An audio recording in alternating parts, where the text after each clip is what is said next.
Mga loves, for today's video, magpalahi sa ta. So, ari na punta sa farm sa Bulhoon.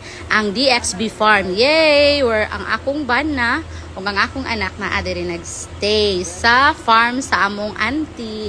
So, this time, atong makitaan ang paghatod sa mga piso gikan sa hatchery. So, diri sa farm. So, kining mga manok is naani siya sa 165,000.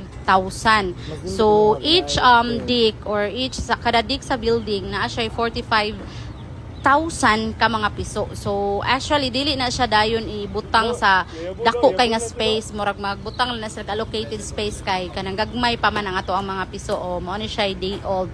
So, mo ni siya sugod sa piso sa farm nga magsugod na sila before ana. So dapat i-ready na jud nato ang farm nga mahatag na nato ang komportable nga kinabuhi sa manok. Char, may pang manok na komportableng kinabuhi. Unsa ang komportableng kinabuhi sa manok? Sama sa so naay pagkaon, naay tubig, ug naay saktong temperatura.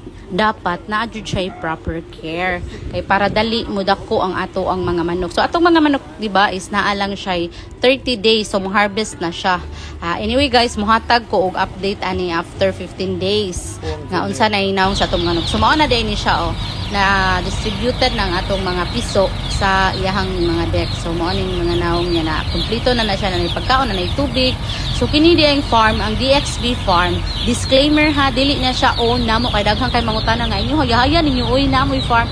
So disclaimer, dili na amo ang farm. Ang kini nga farm is only managed sa akong husband.